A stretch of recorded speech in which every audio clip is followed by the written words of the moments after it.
Several years ago, I was teaching a course where I asked first-year students to write a research question. One of my students took a stab at the assignment and wrote, "What is the meaning of life?" When I visited with him about the question, he seemed to think I was implying that his question wasn't important. "That's something I want to know." I responded earnestly, "It's something I want to know too, man, but there are a lot of moving parts here." What I mean to illustrate by telling this story is that there are different kinds of questions. Some have very specific factual answers like, "What is the capital of Ohio?"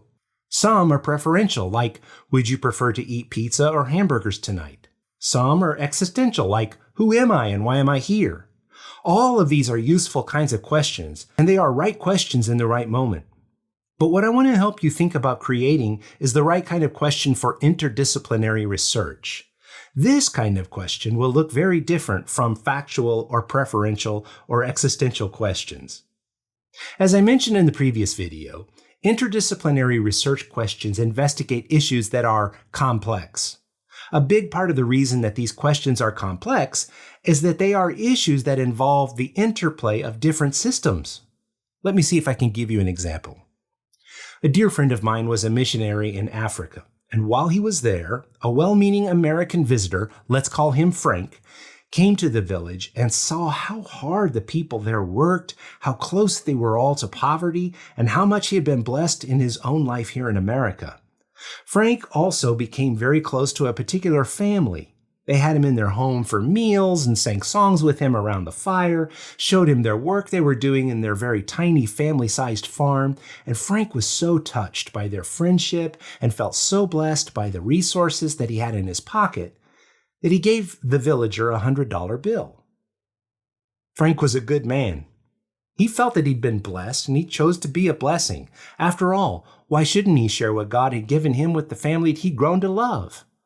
$100 in this village was just about a year's earning for a family, and Frank could afford to share what he had.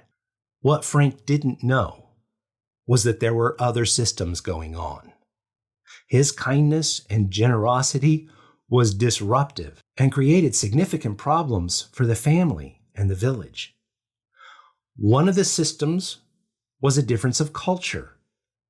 A family in the village that had great fortune would be expected to share with the other villagers. Frank's gift created suspicion in the village that his friends were gaining great wealth, that it wasn't being appropriately shared with the community.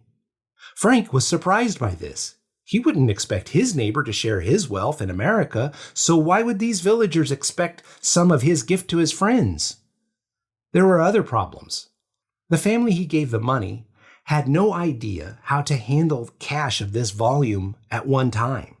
They had a $100 bill, but they couldn't figure out how to A, convert it into their own currency, and B, keep all that cash safe in their hut. They didn't have a bank account, so they buried the bill in a box under the hut. They had a great deal of money that they couldn't spend.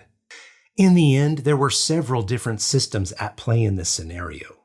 There were two different cultural systems that came into conflict, as well as an economic system, a banking system, the individual motivations for Frank and the family receiving his generosity, the system of Frank's own beliefs that he was honoring Christ's command to love one another when he offered the money.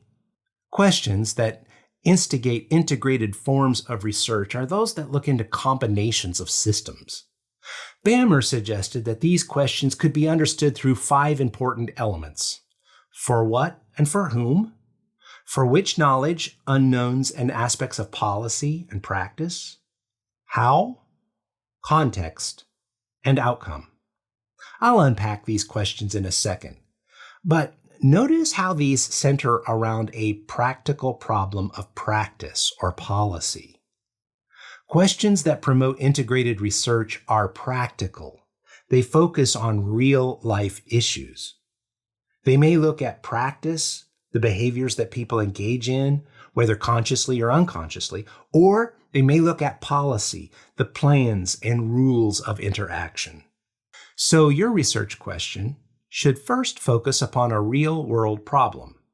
If you're having trouble coming up with one, watch the news this evening. Something will come up. The research question should be specific enough to address a singular practice or policy. Global warming is pretty broad, and it won't allow the researcher to reflect completely on the 5 elements of a research question. But at the moment I'm creating this lesson, we're wrestling with the questions of whether and how communities should open up to address the economic impact of COVID-19. And if they do, will they spark a new spike in infections? There are a lot of other issues around COVID-19, but that one issue, how should policies about opening economies be instituted, is sufficiently robust.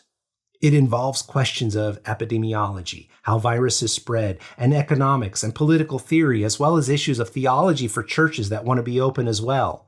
Even the CDC's attempt to provide comprehensive guidelines has encountered political realities that almost hid the guidelines from public view. So let's unpack BAMR's 5 elements, and then I'll give you some more ideas for integrated research questions. For what and for whom?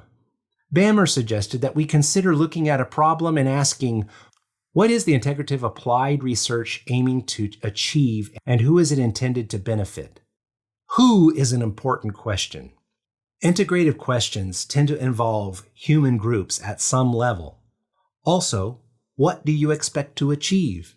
More knowledge isn't really the goal here. What specific objectives need to be served? Which knowledge? BAMR noted that integrative questions consider which knowledge is synthesized, which unknowns are considered, and what aspects of policy and practice are targeted.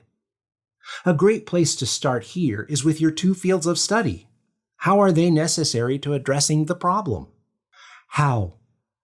This is frankly the most difficult of BAMR's considerations. How is integrative research going to be undertaken? This is really a question of method. In our case, we're not going to ask you to conduct a study where you collect data and analyze it. That's really what BAMR is asking here. But you are going to be bringing perspectives from your fields, data collected by others, and synthesizing them toward an outcome for the problem. The answer to this question for all of us in this class is this. The method for this research will be a synthesis of existing literature and findings to provide an interdisciplinary lens to the problem. Seriously, pause the video and write this sentence down. Consider it an Easter egg for those who were smart enough to watch the assigned video. Number 4, context. What circumstances may affect the integrated research? For example, on COVID-19 in May of 2020, it may be too soon to make broad generalizations of the impact of the virus. Conversely, if you are wrestling with a problem couched in a paradigm of systemic racism in the United States, you may find that you're trying to find solutions to a 400-year-old problem. Think about how the situation of the problem is going to affect the ways in which you think about the solution. Number 5, outcome. This is where BAMR suggests that integrated research is designed to solve a problem. Even if the solution is not complete, the research should contribute to an effort to solve the problem. Your paper will not end world hunger, but it might result in an argument for increasing funding to a faith-based food pantry. So, your assignment is to pick a problem that involves both of your disciplines in the INTG program and describe how this problem can be understood through the 5 criteria of interdisciplinary research. The third of these criteria is already written for you. Here are some ideas to get you started. You may use these examples, so long as you ensure that your own disciplines are being used in the integrated research. Number 1, the bad apple. Policing and the use of force has come under increased scrutiny in recent years. One specific part of that change has been the availability of cameras to document the abuses of power. Rodney King was recorded by a news camera from a helicopter, but now witnesses are recording the use of force from multiple angles. News outlets use these videos to shine light on examples of police brutality, and more recently, police departments have been requiring body cameras on the police as well.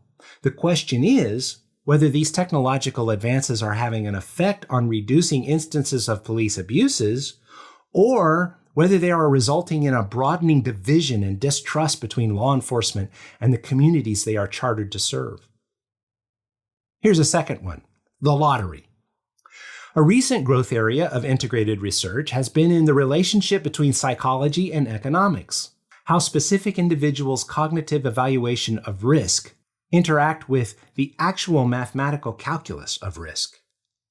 How should banking policies protect individuals from their own cognitive biases in decision-making? Should policy help protect individual investors from themselves to keep people from taking irrational risks? Number 3, the pill.